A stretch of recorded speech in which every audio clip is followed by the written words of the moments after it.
un poco compartirles también que de esto, desde donde hablo yo, más allá de mi currículum académico, lo que me une con ustedes es una historia en la vida del espíritu y bueno, que nació en la renovación, en mi conversión a los 20 años. Conocí a Pacho en un encuentro de líderes jóvenes, carismáticos, en un ECLA joven en el año 96. O sea que ya hace 30 años que nos encontramos en un encuentro de jóvenes carismáticos en Ciudad del Este y feliz de que me haya invitado en estos últimos tiempos a participar de este nuevo camino con hermanos de distintos países que estamos en este desafío, en este llamado del Señor de colaborar desde la experiencia y la formación con otros hermanos. Entonces, un poco desde ahí, como un hermano que comparte su experiencia y desde ahí les voy a hablar.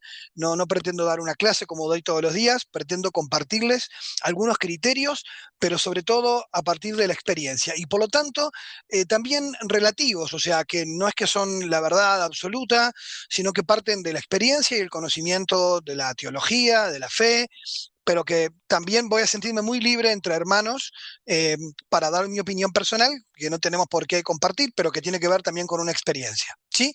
O sea, cuando sea lo que dice la iglesia, les voy a aclarar esto lo dice la iglesia. Y cuando diga esto lo dice Miguel Pastorino, va por mi cuenta y ustedes harán con eso lo que quieran, ¿sí? Eh, bueno, en primer lugar, el tema que me tocó, que me pidió, las tentaciones de la renovación, es un tema precioso, pero durísimo. Digamos que uno tendría que tener algún chocolate a mano y algo como para calmar. Eh, el padre Salvador Carrillo Aldey, hace muchísimos años, en un texto precioso sobre la renovación carismática, había hecho un primer elenco, que el primero que yo conocí, que después lo podrán encontrar por allí, de los pecados de la renovación o las tentaciones de la renovación, y allí aparecen un montón que yo voy a citar y algunos otros que se me han ido ocurriendo a partir de que los voy viendo en la vida, ¿no? Y en la vida de las comunidades. Entonces, en primer lugar, voy a detenerme con algunas tentaciones que son comunes a la renovación carismática y que son un desafío nuestro, un pecado interno con el que tenemos que combatir y luchar, que aunque seamos criticados desde fuera, es importante entender que la renovación no está fuera de la iglesia, es la iglesia también y por lo tanto compartimos estos pecados, estas tentaciones también y que a veces es mejor como empezar a purificarlas desde dentro, ¿no? Y no esperar a que nos lleguen de reclamos desde fuera. Y luego voy a detenerme en algunas breves, porque esto después les puedo mandar un material a través de Pacho más largo para que tengan para leer.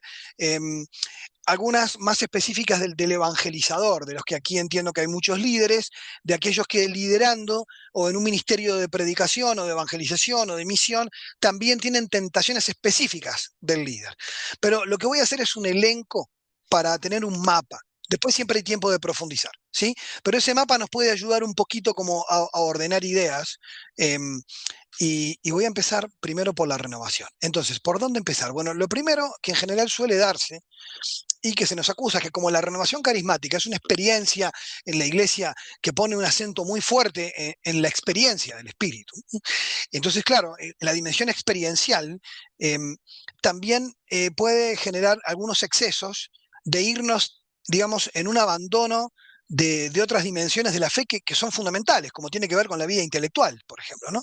Es decir, San Pablo habla de esto, ¿no? De llegar a la estatura de Cristo, tiene que ver con llevar todo lo que somos a su plenitud, no solo lo experiencial, sino también la vida intelectual, la vida social, es decir, no hay nada de lo humano que quede fuera de ese llamado a la santidad, de ese llamado a la plenitud. Y por lo tanto no se oponen, como muchas veces se nos cuela por nuestros hermanos pentecostales, no se oponen la fe y la razón, o no se oponen la vida intelectual con la vida espiritual. Pero sin embargo, en la renovación nos ha pasado durante décadas esa tendencia que es de origen protestante, hay que decirlo, ahí nos volvemos más protestantes y menos católicos, de lo que se llama el fideísmo. Voy a anotar en el chat como algunas para, digamos, tener como el fideísmo. ¿Qué es el fideísmo? Bueno, el fideísmo está condenado por la doctrina de la Iglesia en el siglo XIX y es sostener que la fe puede prescindir de la razón, o sea, que la fe le puede dar la espalda a la razón. Digamos que la fe me dice que la pared es blanca y la razón me dice que es negra o al revés, pero yo sigo lo que me diga la fe aunque la razón me diga otra cosa. Bueno, primer problema.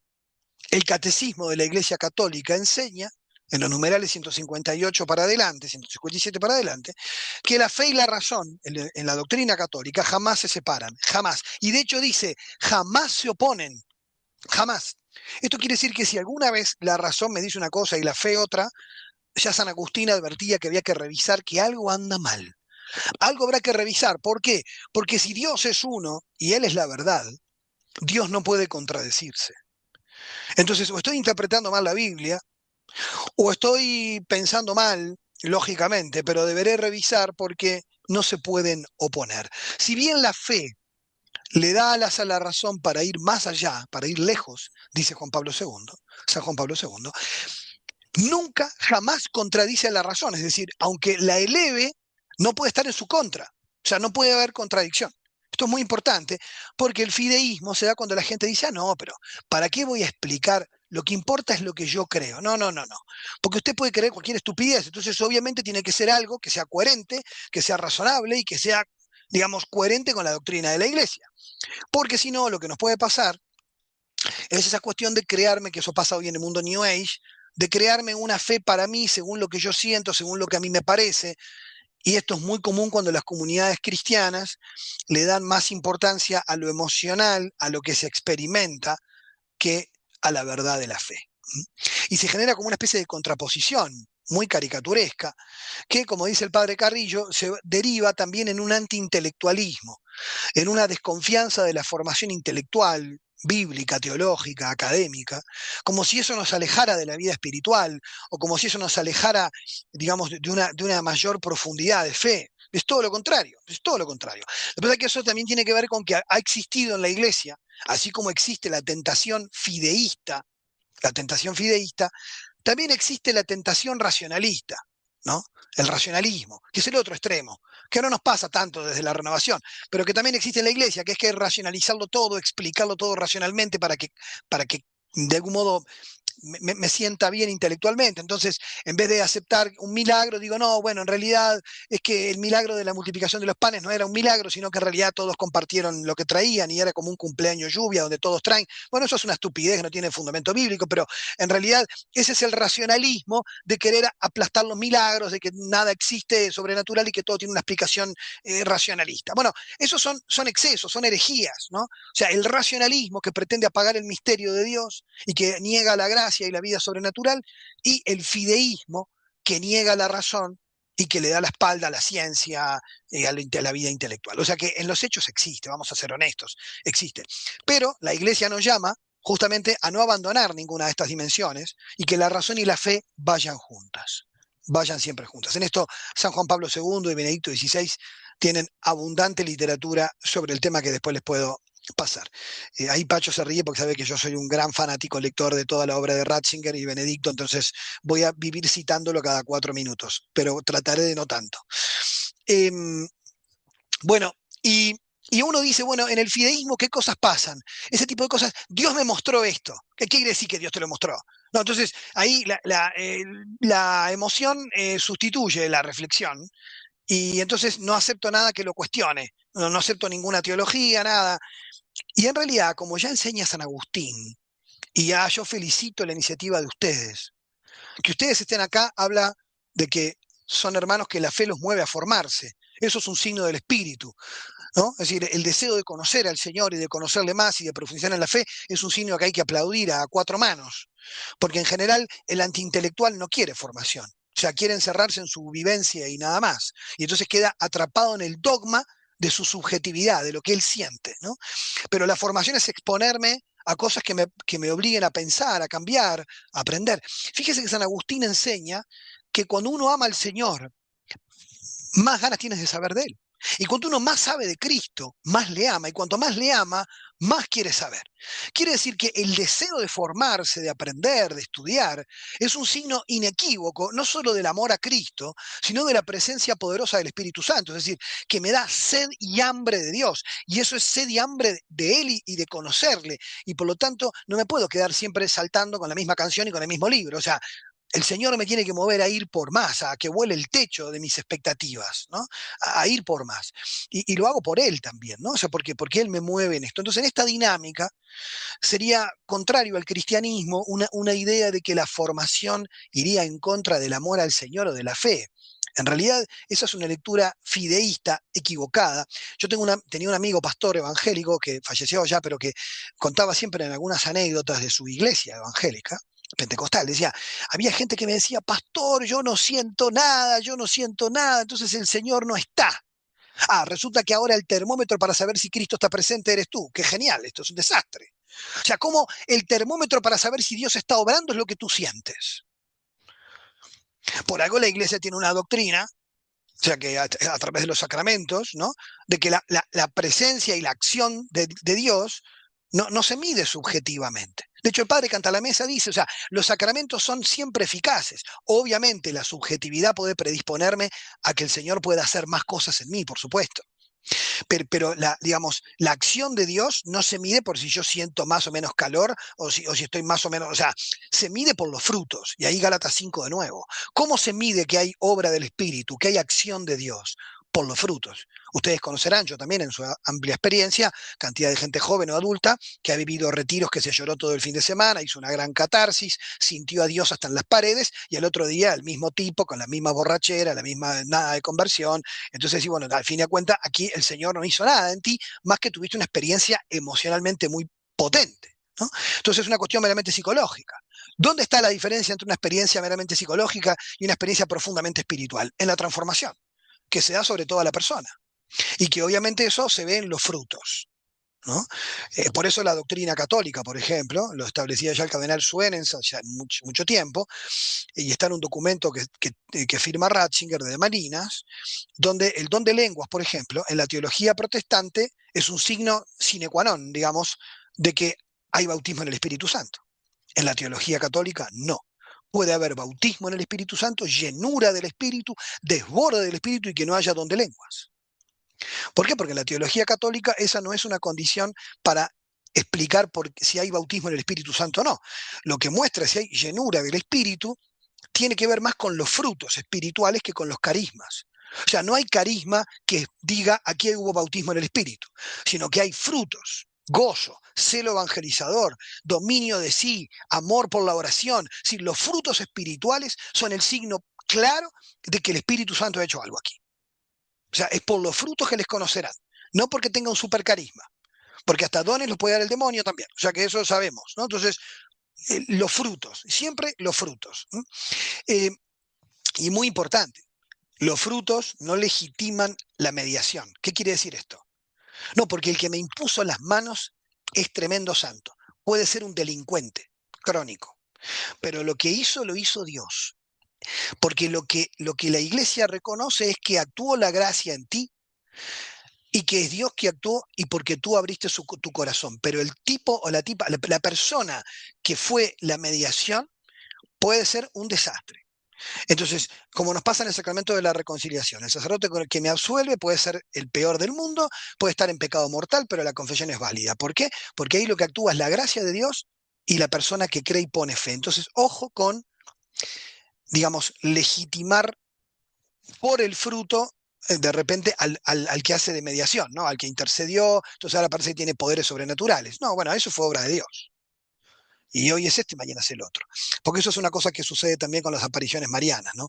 Que haya frutos no dice que el vidente sea auténtico. Por eso la iglesia tarda en discernir.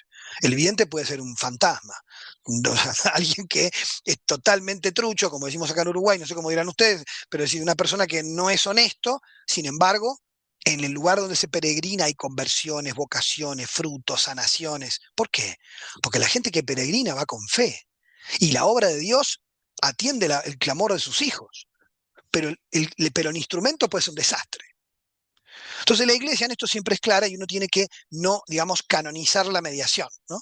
Eh, bueno, esta es una cuestión muy amplia que tiene que ver con este tipo de formas de vivir. Otra cuestión que serían, además de, yo diría hoy, fideísmo, antiintelectualismo, el emocionalismo, que un poco lo estaba diciendo, ¿no? Esta cosa de si sentí o no a Dios, o no sentí nada, Dios no estuvo.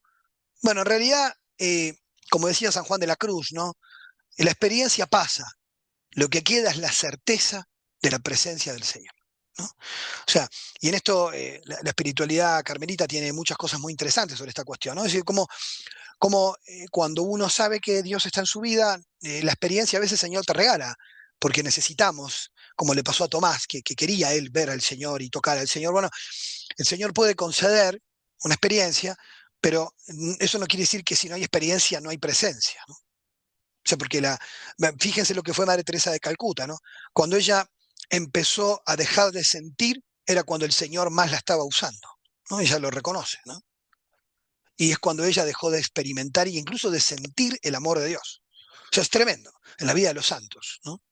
Entonces ahí uno tiene un criterio relevante como para pensar estas cosas. Una cosa que nos pasa, vieron que hablo rápido, ¿no? Pero de todas maneras no se preocupen porque voy a mandar material, porque si no, no les va a dar. Una cuestión también es el pensamiento mágico, ¿sí? Voy a anotar aquí las que me quedaron. Gracias, Pacho. Pacho me hace de apuntador, no había visto. Gracias, genial. Eh, este, el pensamiento mágico. El pensamiento mágico es justamente el abandono de la racionalidad y entonces estas cosas que se nos han pegado del mundo pentecostal o del mundo New Age, esas cosas que están en el mundo New Age ahora vieron de declarar, porque como que si declaro sucede. Entonces vos declarás que no sé qué, prosperidad va a venir prosperidad. ¿Y ahora qué sos vos? La palabra Dabar, ¿no? El Dabar Yahvé. Yo digo y sucede. No, entonces ahora resulta que tenemos el poder de la palabra divina. Bueno, no, nosotros en el mundo New Age eso se centra en que el poder lo tenés vos, pero a veces se nos cuela, en el mundo pentecostal se grita mucho, casi como si pudiéramos obligar a Dios. Y ahora declaro, bueno, sí, no sé, pedirle a Dios en todo caso y Él hará lo que quiera, ¿no? O sea, yo en todo caso puedo declarar mi fe. Señor, creo. Señor, clamo a ti, te agradezco. O sea, yo puedo clamar, o sea, comentar mi certeza, pero otra cosa es pensar que por algo que yo diga suceden cosas mágicas, ¿no? Y aquí se nos cuela la superstición a los católicos, ¿no? Que el catecismo también la condena, ¿no? Las ideas supersticiosas, mágicas, de atribuirle, por ejemplo, eh, como se ha colado la teología de la prosperidad, ¿no? Como si Dios hiciera negocio con la gente, o una especie de cultura del coaching que se nos ha colado dentro de la iglesia también a veces, el uso supersticioso de objetos. Miren, yo les voy a contar una anécdota. Una vez una señora me dijo, no, porque yo estoy acá para que me bendiga la sal. Sí, está bien, es un sacramental, en la iglesia se ha usado. Y entonces el sacerdote que estaba allí le bendijo la sal y yo que estaba dando un seminario de vida, me lo vino a preguntar, no sé por qué razón, porque yo estaba hablando de eso, y le dije, mire, el sacerdote le bendijo la sal, no se preocupe. Pero la sal en todo caso podrá evitar que entren caracoles a su casa en la puerta. Pero el tema de que la sal le protege de los demonios, como sacramental, en primer lugar, lo que protege es Dios, no la sal. Los sacramentales son signos de la presencia de Dios, el agua bendita, pero no tienen un poder en sí mismo, no son el jugo mágico, porque si no le atribuimos poder a la cosa. Y en realidad es el Señor que actúa a través de signos, pero es Él, no la medalla tal o cual, es Él.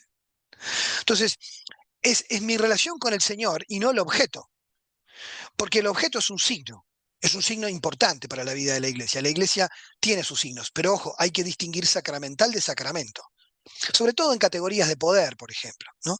Cuando la gente dice, no, porque el exorcismo, por ejemplo, ¿no? El exorcismo es un sacramental en el catecismo, está al mismo nivel que la bendición del agua bendita, a ese nivel está. Pero en la cultura popular parece que el exorcista es el Rambo de la iglesia o no sé qué. Y en realidad, el exorcismo es un sacramental, allí no más. Los sacramentos son el lugar de mayor densidad, podemos decirlo nosotros, de mayor poder de la presencia de Dios. Un obispo amigo me decía, yo a la gente que dice que necesita liberación espiritual, le digo que venga a confesarse y no queda ningún demonio en la vuelta, porque obviamente el sacramento de la reconciliación, como es un sacramento, hablando en términos un poco populares, tiene que ser más poderoso que un sacramental. Ni hablemos de la Eucaristía. Entonces, cuando se le deposita más fe a un sacramental que a un sacramento, se está desvirtuando la fe católica. Porque el sacramental tiene un nivel menor en el rango de los signos de la iglesia. Fíjense, por ejemplo, en las misas carismáticas. No sé cómo serán en España. Yo en España he estado, pero no en misas carismáticas. Pero en Uruguay, por ejemplo, en misas de la renovación, yo cuando fui asesor de la renovación, una de las cosas que les decía siempre era en las celebraciones eucarísticas la imposición de manos, esto es un criterio muy personal, entiendo que no todo el mundo lo comparte, ¿por qué no lo hacen antes de la misa? No al final. Porque si no parece que la gente, después de haber recibido a Cristo en la Eucaristía, está esperando algo más grande. ¿Hay algo más grande que Cristo? ¿Hay algo más grande que Él? ¿El cura? ¿El sacerdote que me impone la mano? Acabo de recibir a Dios en persona y ahora quiero que alguien me toque.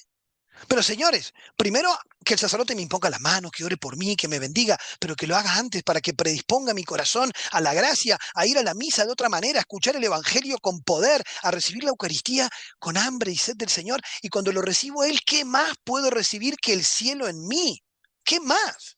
Si San Francisco de Asís decía que si viéramos lo que hay en la Eucaristía, moriríamos al instante. Y resulta que hay gente que comulga como quien recibe, bueno, sí, está la comunión, pero ahora viene el poder, ¿no? Ahora viene la fila para ir detrás de la imposición de manos. Eso es poner un sacramental por encima de los sacramentos. Y esto es un error que se ha repetido a lo largo de las experiencias. Y no digo que sea por mal, ¿no? Estas cosas han sido por falta de formación, ¿no? Por falta de una catequesis más profunda sobre los sacramentos y sobre los sacramentales. Bueno, aquí ya tienen un capítulo para un curso entero, como ven. Em, pero digamos, yo voy tirando, como dije, el tráiler de la película, ¿no? Estos son titulares. Eh, Otra cuestión también es que ya lo mencioné, no sé si lo dije como tentación, la superstición va muy unida al pensamiento mágico, pero en católico no se le puede andar teniendo miedo al demonio como en los cultos que son un poquito más mágicos, porque es una criatura a los pies de Cristo, es decir, él nos tienta, nos puede decir perjudicar, pero hay un límite y es que quien tiene a Dios en su vida no tiene que temer, ¿no? En este sentido. Y, y por eso a veces estas cosas de la superstición, de cadenas que andan circulando, si hago tales oraciones va a pasar esto, o la obsesión, o bueno, ni les cuento las cosas tremendas de esas cosas tipo intergeneracionales. O sea, el bautismo, o sea, si bien la psicología comprueba de que hay cosas que se pueden transmitir, ¿no? Digamos, genéticamente o ambientalmente en la cultura, en el alcoholismo, la violencia. Pero otra cosa es pensar que, no sé, que hay un pecado que viene atravesándome. El bautismo se terminó. O sea, si no, no creo en el bautismo. O sea, porque el bautismo liquida el pecado original y no el de mi tatarabuelo. A ver, o sea, entramos en jerarquías de cosas, ¿no? Entonces, esas cosas como de, porque además, si no perdemos de vista una cuestión fundamental, y es que en Cristo somos nuevas criaturas. Y esto es fundamental en nuestra fe, ¿no? Entonces, a veces la gente le tiene miedo, como la gente supersticiosa, vieron que le tiene miedo no sé, a la brujería que le hicieron, o al no sé qué, o al no sé cuánto. A ver, gente, si somos cristianos, somos católicos, o sea, que me hagan todo lo que quieran. O sea, Cristo en mí, todo lo puedo en Cristo que me fortalece. A mí, nada. Pero, y además sí tengo vida sacramental. Eh, Después, por ejemplo, yo escuché incluso predicaciones de gente poco formada, de que hablaban de los demonios y los mezclaban con las almas, por ejemplo, como almas del infierno. Mire, un alma condenada no es un demonio, es un alma. O sea, no hay que, los demonios son demonios. O sea, se hacen entreveros que tienen que ver con las películas de Hollywood, creo yo, pero hay que dejar las cosas un poco más ordenadas y es decir, el demonio son demonios, o sea, no hay que andar adivinando fantasmas del pasado, esas son cosas de las películas que se han colado hasta en libros de sanación, con eso les digo todo. Bueno, creo que hoy más que ayudarlos les traigo más problemas con todas las cosas que les cuento, no sé si alguno de estos problemas ustedes los conocen, pero eh, voy a decirles algunos más, eh, y es eh, que la verdadera piedad, ¿no? Porque la verdadera piedad de amor al Señor, ¿no? De devoción, puede muchas veces desviarse hacia algo que ahora sí entro en el liderazgo, en el personalismo y en el culto al líder. O sea, la verdadera devoción es a Dios, a la Virgen, a los santos. Por ahí va la verdadera devoción. Pero hay que tener cuidado, yo lo he visto en la renovación en mi país, con la devoción a las personas, ¿no? Casi que hacen un flyer y casi que funciona como estampita la flyer del predicador, ¿no? Entonces ahí lo están canonizando. No, es una cosa tremenda, porque se le da un lugar y un poder que no es, ¿no? Y que además confunde, em, porque se da como una suerte también de falta de corrección fraterna. Nunca se le va a decir nada porque es una persona que está en otro estatus, ¿no? Eh, digamos, se genera un aislamiento a veces de la iglesia local y una pastoral paralela porque el liderazgo es tan fuerte que la gente le obedece más a su líder comunitario que a la iglesia. Entonces ahí se genera una especie de nueva secta, aunque no se vayan de la iglesia, es una forma de sectarismo, ¿no? De no estar en comunión con la iglesia por seguir la devoción a un personalismo muy fuerte y a un culto al líder. Que además una forma de ayudar a ese hermano, a esa hermana en la fe, es corregirla, es muchas veces enfrentarla, y eso a veces puede traer problemas y la gente prefiere callar.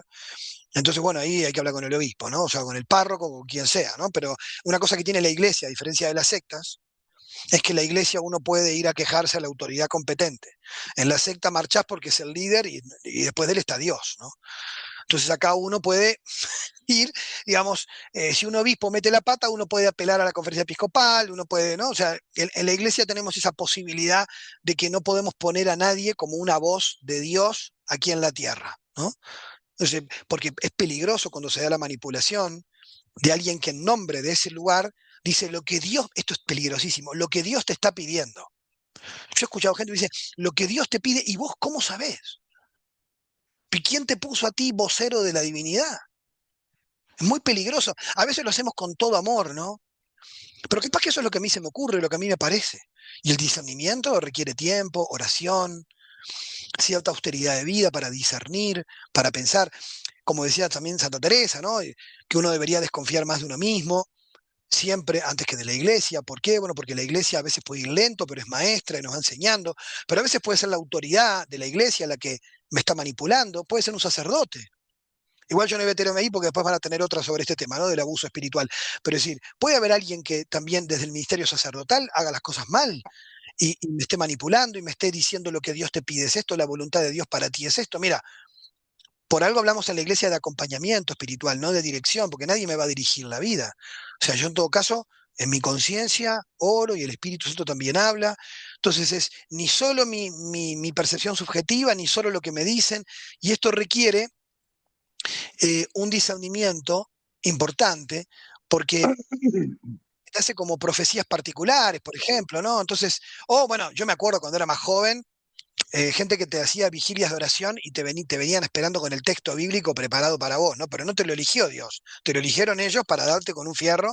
Es decir, esta palabra le viene bárbaro, le viene muy bien a Pacho, entonces vamos a invitarlo a la oración y le vamos a leer este evangelio que le da justo donde queremos decirlo. Entonces, ahí nosotros, en vez de dejar que Dios hable, nosotros ponemos en la autoridad de Dios lo que nosotros le queremos decir a Pacho. Entonces, en realidad, estamos manipulando la palabra, usando a Dios y capaz que hiriendo a un hermano diciéndole lo que le queremos decir nosotros. Bueno, decíselo sin apelar a la palabra. Entonces, esto es otro riesgo también que, que sucede. Em, Luego, bueno, después esto tiene que ver con la formación bíblica, no sé si ya lo han visto, pero otra tentación es el literalismo bíblico, ¿no? De leer la Biblia en forma literal, manipulando los textos, que es un poco lo que acabo de decir. Eh, Después lo dije un poco al pasar, pero una tentación que yo me anoté sería la demonización excesiva. O sea, en la fe católica el diablo no es tan importante. Entonces, si bien es importante saber que existe, otra cosa es darle un poder y un lugar que no tiene, ¿no? ¿Qué quiero decir con esto? Que le atribuyen a veces a ciertas enfermedades al demonio o la depresión, y la gente necesita atención psicológica o psiquiátrica, y le espiritualizan una patología. Entonces la persona no se va a curar, lo van a enfermar más todavía. O le hacen una oración de liberación y lo que necesita es atención médica. Entonces, por eso la Iglesia Católica, cuando tiene exorcistas, trabajan en conjunto con psiquiatras. ¿Por qué? Porque una práctica de liberación en una persona con un problema de salud mental puede agravar la enfermedad. La persona termina creyendo que tiene una, digamos, un demonio adentro y lo que tiene es una esquizofrenia, o sea, escucha voces. Entonces, la persona, tú terminas complicando más la enfermedad. Entonces, por eso la iglesia en esto es muy prudente, es muy seria, y cuando se trata de estas cosas hay que consultar profesional. O sea, no es una cosa o la otra, sino las dos. El padre Amor contaba en sus crónicas de juventud que a veces, después que las personas pasaban por psiquiatra, él luego iba a hacer oraciones de liberación, ¿no? Eh, pero ahí también ha pasado muchas veces que algunos exorcistas han dicho cosas a nivel doctrinal que tampoco son la doctrina de la iglesia, y eso ha generado también confusión, ¿no? Eh, Lo digo, por ejemplo, con el caso del Padre Amor, que me parece un hombre de una historia increíble de santidad y trabajo, pero sus últimos libros dicen algunas cosas que a nivel doctrinal son muy cuestionables, pero creo que tiene que ver también con su experiencia, con temas también del tiempo y de que a veces hay que decirlo, es la opinión de una persona exorcista, pero no es eso doctrina de la iglesia, ¿no? Entonces, ahí hay que distinguir. ¿No? Entonces yo puedo valorar a alguien en su ministerio, incluso una persona santa, pero que puede no conocer muy bien, digamos, la doctrina a fondo, ¿no? Entonces, ahí también hay que matizar. De hecho, él ha tenido discusiones con demonólogos en el Vaticano por decir algunas cosas que no estaban muy a tono con el catecismo. Pero eso no quita nada su mérito de santidad y de trabajo en su ministerio como exorcista. Y esas cosas a veces la gente no las distingue. O sea, que uno que critique una cosa no critica todo, ¿no? O sea, y de hecho en la historia de la iglesia hay santos que han sido más, digamos, doctores de la iglesia y otros que han sido humildes, personas digamos, con poca formación y santos igual, pero bueno, pero no es doctor de la iglesia, entonces ahí hay que distinguir esas cosas, ¿no? Eh, bien, voy como bala. Una cosa que me parece interesante es la espiritualidad del éxito. Esto es para un retiro espiritual. Les aconsejaría un libro de Henry Nouwen sobre el liderazgo cristiano. Hoy en día la tentación es confundir prosperidad económica, victoria, bienestar o vida extraordinaria o muchos seguidores en redes sociales como un signo de que estoy en el camino de Dios. Bueno, eso no es un signo de nada, de eso es un signo de otra cosa, ¿no? Es decir, si uno mira la fe cristiana, Jesús no fue muy exitoso, nadie lo asesoró bien en recursos humanos, los que eligió lo abandonaron, le quedó uno en la cruz, él y la madre, y bueno, y después la cosa se complicó bastante, digamos que no es que fue una cosa súper exitosa, ¿no? San Pablo le arrasaron con las comunidades, se las destruyeron, se las vaciaron, le hicieron de todo, o sea, si uno mira la iglesia primitiva, no era el mundo del éxito de llenar un estadio, ¿no? Entonces también ahí, si nos va bien, gloria al Señor, si hay mucha gente, gloria al Señor, si lo que importa es ser fiel a lo que Dios nos pide, y no podemos medir la fidelidad a Dios por el éxito, porque sería un error grave y una gran tentación, ¿no? De hecho, pasa en algunos grupos neopentecostales que consideran que unos son como superapóstoles si tienen más de 1 millón de seguidores, ¿no? O cosas por el estilo. Em, bueno, eh, ya lo mencioné, el aislamiento eclesial como una tentación, pasa que yo me aceleré, lo dije antes. Y una que sí me parece muy importante, yo le llamaría hiperespiritualización, por esto de hiper como los supermercados, ¿no? Espiritualizarlo todo en exceso. Entonces te empiezan a espiritualizar los problemas políticos, sociales, las dificultades afectivas, psicológicas, y hay cosas que tienen una explicación que no tiene que ver con lo espiritual, ¿no? Y ahí negamos la complejidad humana, porque como enseña Santo Tomás de Aquino, la gracia supone naturaleza y por lo tanto la gracia no elimina la naturaleza, ¿no? Es decir, no todo problema. ¿Qué quiero decir con esto? Voy a decirlo como decimos en criollo. Digamos, no todo se soluciona orando, porque no todo tiene que ver con una solución espiritual. Hay cosas que sí, que como bien Jesús nos enseña, estos demonios solo se echan con ayuno y oración. Hay cosas que requieren de la oración, sí o sí. Y la oración nunca está de más, ¿eh? Orar por todos los problemas, orar por todo. Nunca está de más poner en manos de Dios todo, pero siempre sabiendo que hay cosas que no dependen de la oración. Para empezar, porque muchas veces Dios respeta la libertad. Bueno, muchas veces no, siempre Dios respeta la libertad del otro. Entonces yo voy a rezar para que Dios lo cambie como yo quiero que lo cambie. Bueno, eso no va a tener ningún efecto porque Dios va a respetar ese corazón, ¿no? En todo caso, podrá la gracia animarlo, abrirlo, acercarlo, pero no es que lo que yo pida necesariamente va a acontecer. Por eso también San Juan enseña que uno tiene que pedir, pero Dios va a hacer aquello que es su voluntad, no lo que yo le pido. O sea, esto no quiere decir que no oremos, todo lo contrario, pero quiere decir que no puedo poner la oración como respuesta a todos los problemas. Porque hay problemas cuya respuesta es social, económica, política, psicológica, psiquiátrica, y esto requiere un discernimiento, que la iglesia lo hace cuando, por ejemplo, como conté con los casos de los exorcismos. Eh, bueno, después, una cosa que hay que recuperar, creo que nos ayudaría mucho, es la tradición clásica, los padres de la iglesia, los padres del desierto, el monacato, los monjes. Yo he leído monjes del monacato primitivo que hablan de experiencias que son muy similares a la de la renovación carismática, en un lenguaje de ser llenos del Espíritu, ¿no? Es cosas preciosas, de una gran riqueza. Bueno, las místicas, ¿no? De los carmelitas, la espiritualidad ignaciana. La iglesia tiene un tesoro. Acá cuento una anécdota también de un pastor evangélico, Juan Carlos Ortiz, que una vez nos decía en un seminario, Miguel, la iglesia católica tiene un gran tesoro de espiritualidad y mística. No hay que ir a buscar libros nuevos que recién salieron. Tiene un tesoro inagotable. Pero dice, pero a veces uno parece que, no sé, está en algún frigorífico, uno no lo encuentra, ¿no? Y lo decía él como evangélico, ¿no? Que a veces los católicos no vamos a buscar al tesoro que ya tenemos. Por eso que San Pablo condena del afán de novelerías, el afán de novedades. Porque estamos en una cultura de la novelería, donde la palabra clave es la innovación. A ver qué es lo nuevo. Y eso a veces es una tentación grave, porque ya tenemos, ya se nos ha dado un tesoro que está vivo y que tenemos que poder aprovecharnos de él, ¿no? Para el bien de la iglesia. Em, bueno, una cuestión también es que la madurez espiritual, San Pablo lo dice cuando reta a los corintios, ¿no? No tiene que ver con experiencias extraordinarias, sino en la libertad, la humildad, la caridad. Em, y ahora, algunos más con respecto al ministerio de la evangelización, ¿no? Eh, yo creo que hoy algunas cosas que tenemos quienes predicamos o tenemos un ministerio de liderazgo es el protagonismo espiritual. Vuelvo sobre esto, ¿no? Y voy a detenerme en dos aspectos. Em, Quienes decimos que hemos tenido la experiencia del amor de Dios en nuestra vida, deberíamos sentirnos seguros porque Él nos ama. Si uno se siente seguro porque Dios te ama y te ama incondicionalmente y de modo exclusivo, yo no debería necesitar del aplauso de nadie. O sea, yo debería ser mucho más libre. Si yo me preocupo por la reputación, la imagen, el aplauso, necesito más amor. Entonces, debería hablar con el Señor y decirle, o sea, la verdad que digo que creo en tu amor, pero me parece que no lo creo tanto, ¿no?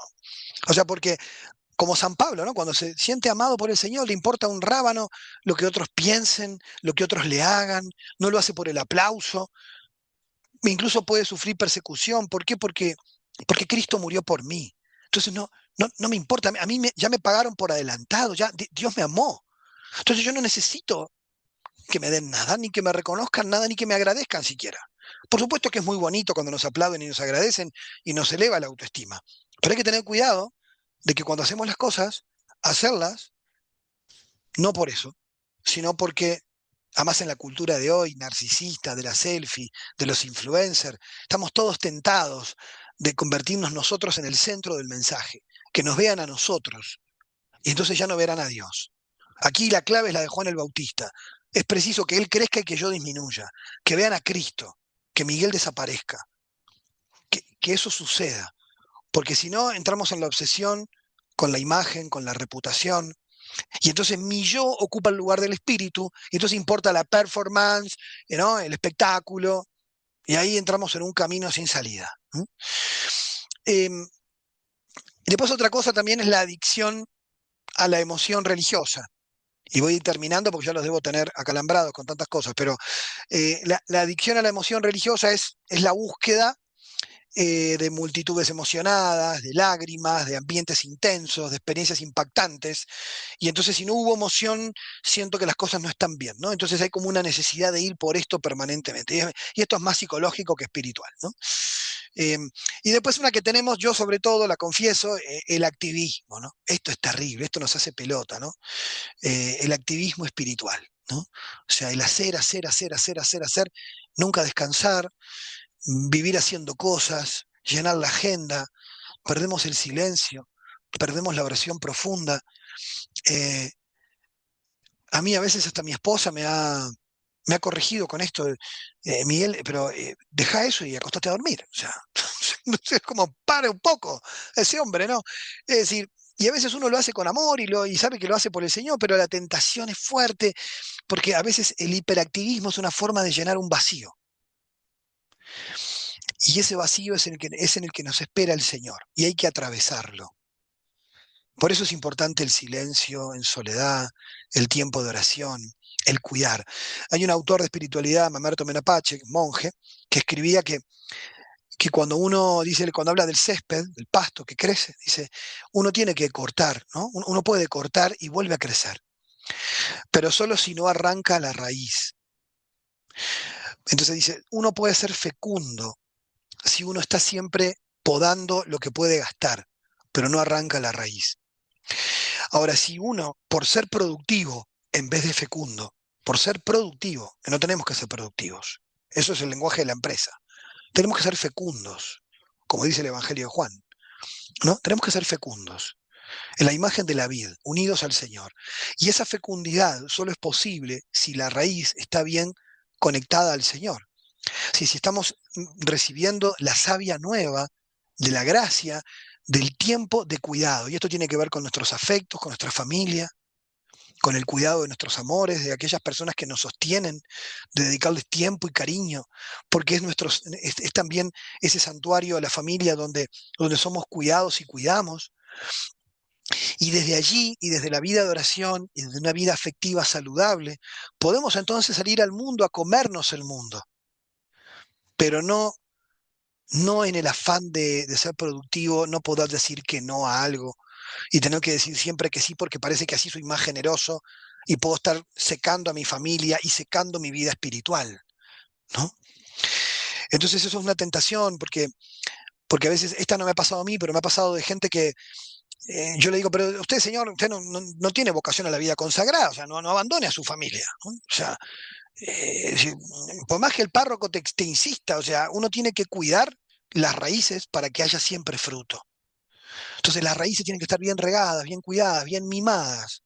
Y eso es mi vida espiritual, mi vida de oración, la lectura de la palabra, mis vínculos afectivos, el tiempo gratuito con mi esposa, con mis hijos. O sea, ese tiempo gratuito, ese tiempo que no produce, ese tiempo que no tiene que producir nada, que no tiene que tener ningún resultado, porque es el tiempo de la gratuidad. Como aprendió el cardenal Bantuán cuando se le quejó a Jesús que estaba en un calabozo en Vietnam, ¿no? Y Señor, con todo lo que yo puedo hacer por ti, con su formación, con todo, y me tenés acá. Y la respuesta que le dio Cristo en su corazón es, ¿y qué pasa si lo único que quiero es que estés conmigo? ¿Qué pasa si el Señor me dice eso a mí, con mi agenda? ¿Qué pasa si lo único que quiero es que estés conmigo? Y nos cuesta la cultura de la gratuidad. A veces la gente planifica una adoración y la carga la adoración de actividades. ¿Qué te parece si en la adoración metemos esta canción y leemos esto? Al final nadie adora porque están todos pensando en lo que están haciendo.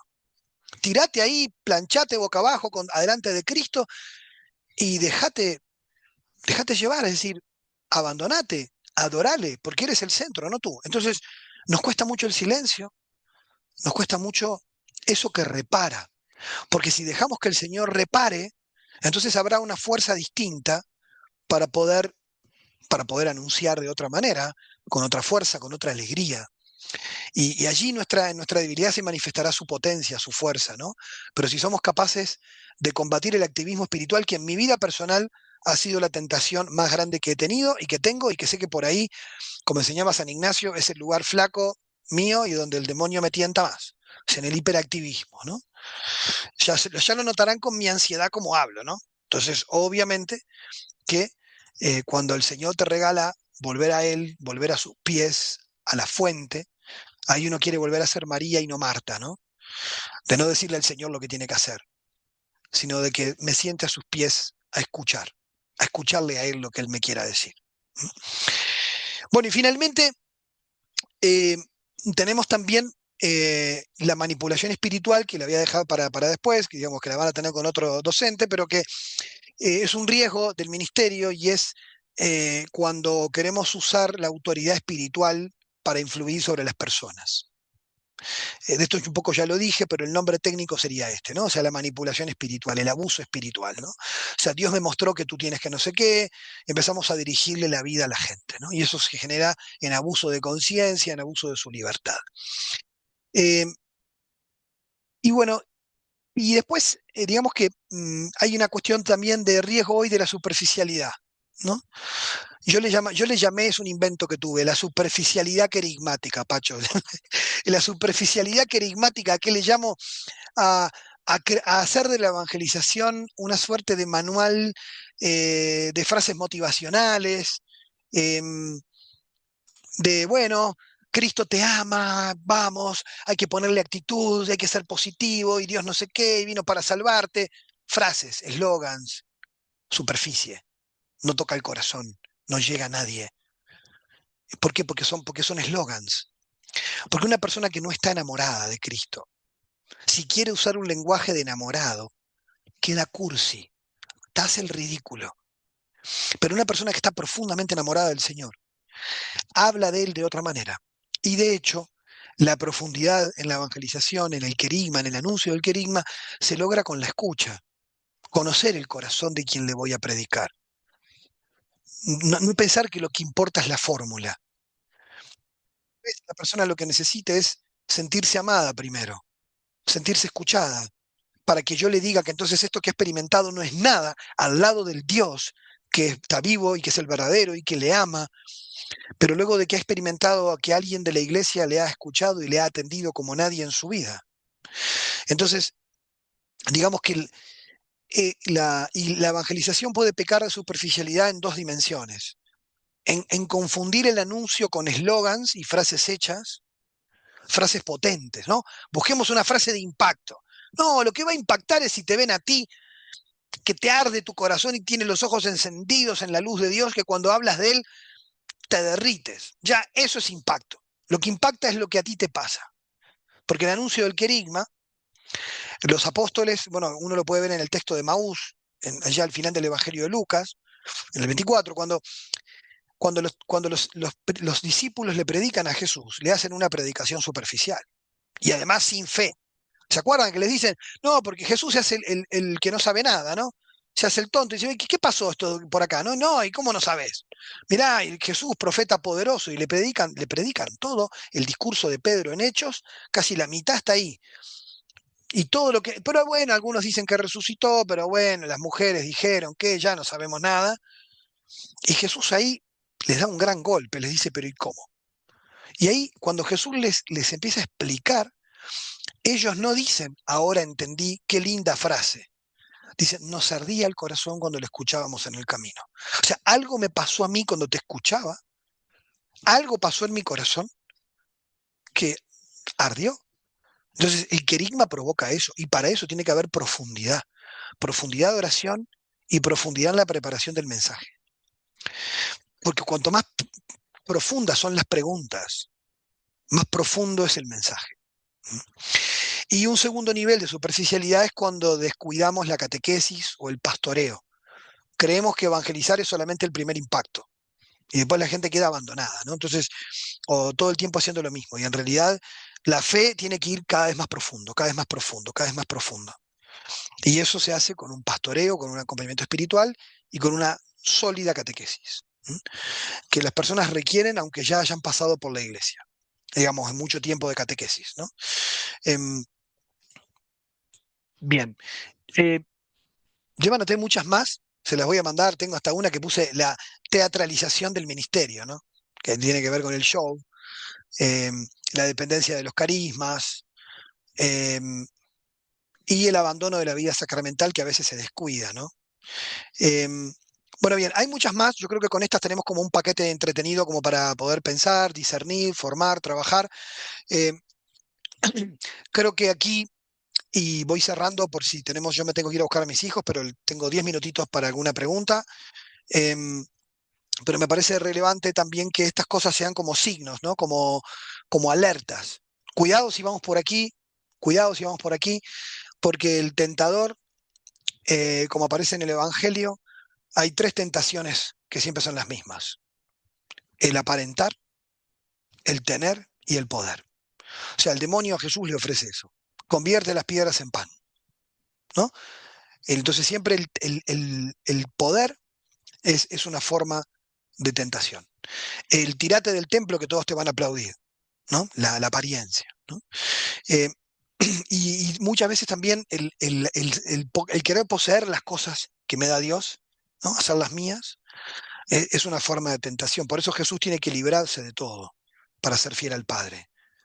No apoyarse en nada más que en Dios. Y entonces, ni poder, ni tener, no tiene dónde recostar la cabeza, ni aparentar. Porque eso le quita la posibilidad de sentirse amado. Fíjese psicológicamente la gente cuando no se siente amada, ¿qué hace? Solo esto. Cuando la gente no se siente amada, ¿dónde compensa? ¿En el poder? ¿Le gusta mandar? O sea, cuando yo no me siento amado, tengo que el dominio. En el trabajo, una persona con baja autoestima es el peor jefe. Un jefe con baja autoestima es peligrosísimo, porque compite contigo, porque necesita sentir que es importante. Cuando uno se siente amado, es un mejor jefe. ¿Por qué? Porque delega, confía, no necesita imponerse. La autoridad se la gana por su servicio. Pero bueno, muchas veces la falta de amor nos lleva a someter a otros, ¿m? A dominarlos, a querer dominar. Otra tentación psicológica es que cuando no nos sentimos especiales, nos gusta mostrar lo que tenemos, ¿no? El auto, el coche, el celular, pero también el carisma, ¿no? Queremos mostrar porque nos sentimos más valiosos gracias a eso. Otra tentación. Esto tiene un componente psicológico también, no solo espiritual. Y bueno, y obviamente, es decir, vuelvo, ¿no? La apariencia, ¿no? Los likes, ¿no? Entonces, obviamente hoy en día puede ser cualquier cosa, ¿no? Pero tener, aparentar y poder, tres tentaciones peligrosas que el demonio le puso a Jesús delante, que siguen delante de nosotros y que en la renovación carismática cobran una forma específica, como en otros movimientos católicos o espiritualidades o grupos o congregaciones, tienen como sus propias tentaciones. Algunas son bastante comunes, se habrán dado cuenta, que son tentaciones recurrentes para todo católico, ¿no? Bueno, hasta aquí yo y muchas gracias por aguantar una hora sin parar, ¿no?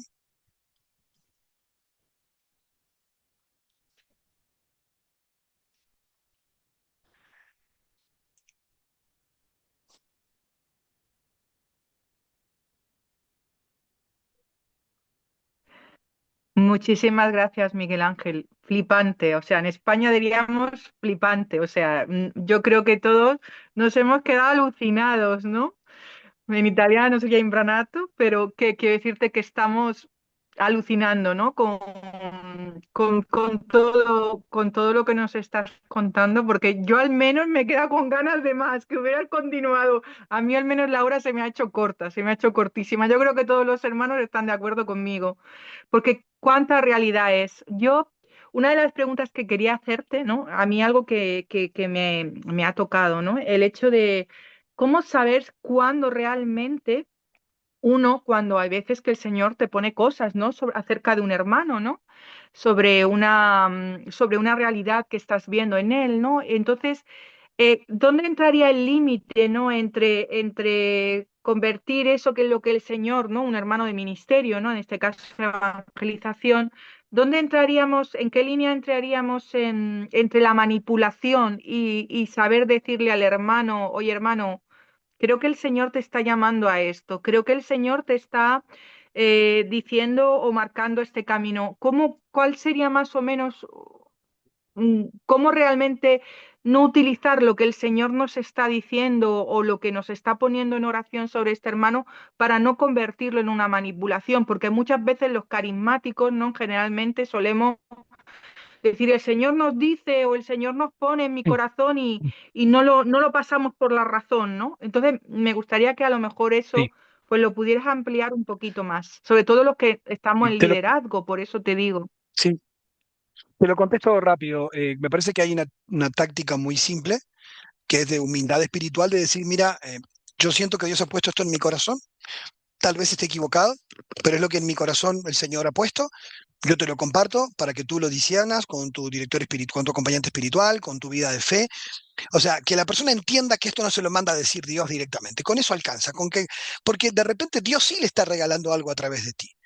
Y de repente Dios, tú estarías privándolo a él de esa palabra. Entonces uno no puede tampoco dejar de decir eso que uno, bueno, mira, yo en oración, el Señor ha puesto esto en mi corazón, pero bueno, me puedo equivocar. Ya con eso, la persona siente la libertad de decir, y de repente sí, y aquí el elemento para acompañar, ¿no? Dice Van Bremen, que es un jesuita experto en estos temas, dice, cuando algo es voluntad de Dios, cuando algo es voluntad de Dios, coincide con el anhelo más profundo del corazón de la persona. No con un deseo superficial, ¿eh? No con, tengo ganas de irme de misionero al África. No, no, no, no. Entonces, cuando el anhelo más profundo de mi corazón. Entonces, tú, por ejemplo, me vienes a decir a mí, mira Miguel, el Señor me puso en mi corazón que tal vez tú deberías aspirar a esto o meterte en esto. Si cuando tú me lo dices, a mí se me ilumina el interior, ahí Dios me confirma en mí, no en ti, en mí. Si lo que tú me dices me perturba, me pone mal, me siento oprimido, angustiado, es un signo de que esto no es de Dios. O sea que es la persona la que discierne y no quien le manda el mensaje. ¿Mm? Entonces, entonces simplemente uno tiene primero la humildad de decir eso y después está bueno enseñar a la gente que cuando alguien le comunique cosas así, trate de ver si eso, esto lo dice San Ignacio de Loyola, ¿no? O sea, si esto me da paz y si me hace sentir más libre. Si no me da paz y no me hace sentir más libre, lo dejo en la heladera, lo dejo en el refrigerador. Porque Dios confirma en el corazón de la persona. Y entonces cuando alguien le dice, por ejemplo, ay, para mí que el Señor me mostró que tú tienes que ser religioso o sacerdote, y hay gente que queda traumatizada. ¿Será que Dios quiere esto para mí y yo no quiero? No, tranquilo, que Dios no te va a pedir lo que tú no quieras. O sea, no te lo va a exigir. Y con eso, con estos criterios creo que alcanza.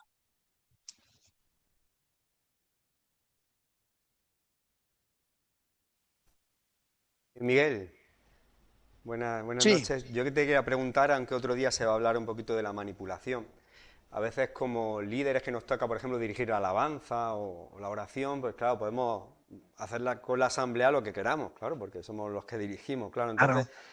claro, los que hemos tenido una experiencia del amor de Dios fuerte, que nos ha llenado el corazón, pues claro, hacemos una alabanza gozosa, viva.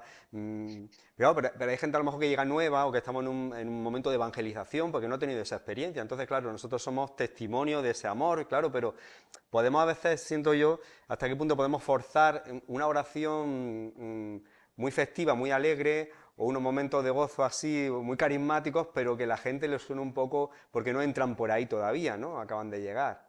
Entonces, a ver cómo tú podrías opinar sobre ese tema. Bueno, lo primero es que está bueno, ahí puse un libro que me pidieron, contesté el nombre en el chat. Lo primero es que digamos, si uno tiene ciertos cuidados previos, como en la misa, cuando avisamos que no cualquiera puede comulgar, entonces si uno, por ejemplo, cuando sabe que tiene mucha gente nueva, puede hacer algunos avisos de lo que va a vivir, de lo que va a pasar, de cómo lo tiene que tomar, de que tiene que abrir su corazón, pero que eso no implica, ¿no? Entonces, si uno da como una, a veces como así como uno dice avisos, eso está bien, porque a veces a la gente uno la encuadra en qué es esto, ¿no? ¿Qué va a pasar? Eh, y después, a mí me parece que mientras uno tenga la conciencia limpia de no mandar mensajes teledirigidos a nadie, y uno deja claro antes que uno está abriendo su corazón y dejando que fluya su oración y su alabanza, uno no va a poner límites a eso. O sea, uno no va a poner límites a lo que en tu ministerio el Señor va inspirando durante todo ese proceso, siempre y cuando la gente que participa tenga claro qué es lo que está pasando allí.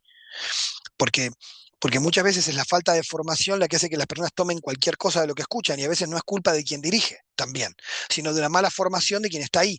Pero como tú no vas a suplir una formación intensa en la previa de una celebración, a veces con unas pequeñas aclaraciones, que habrá un momento así asá, donde, por ejemplo, a veces la gente se queda como muy preocupada si alaba de un modo o de otro. Yo a veces me ayudaba mucho a explicar, miren, hay tantas formas de vincularse con Dios como personas existen. La manera en que yo soy muy gritón, tengo volumen alto, pero Pacho también, mucho más que yo, pero hay gente que habla bajito, pero eso no, eso son las maneras, ¿no? Entonces también las maneras de ser de la persona y de su modo intenso de vivir su vida de fe, no puede poner límites a transmitirla en la manera en que la vivís, porque es como tú la vivís. Entonces me parece que ahí no hay que poner un límite, pero sí la gente tiene que saber, por ejemplo, en qué consiste lo que viene o qué implica para los que están escuchando o los que están participando. No sé, por ejemplo, había gente que en algunas celebraciones no entendían la imposición de manos. Entonces, a veces si eso va a pasar, hay que explicarle a todo el mundo en 2 minutos que esto es un gesto, que no es que, porque si no quiere que sea solo el que tiene, no sé, el sacerdote, no, no, esto es un gesto que donde oramos unos por otros y donde Dios nos puede regalar cosas y hay que abrir el corazón, pero no es el poder mágico de la mano. O sea, si tú sabes dónde están los peligros de interpretación mágica de lo que tú vas a hacer, alcanza con que hagas para mí, creo yo, no sé, en mi experiencia he hecho eso. No quiere decir que soluciones todos los problemas, pero tampoco te vas a cargar vos con todo lo que le pasa a la gente, pero siempre y cuando hay cosas que hay que aclararlas antes. No sé si con esto te contesto, pero creo que hay que tener como una, digamos, una empatía con qué tipo de gente tengo delante, pero que eso no tiene que ser un obstáculo para vivir la espiritualidad como en la renovación carismática se vive.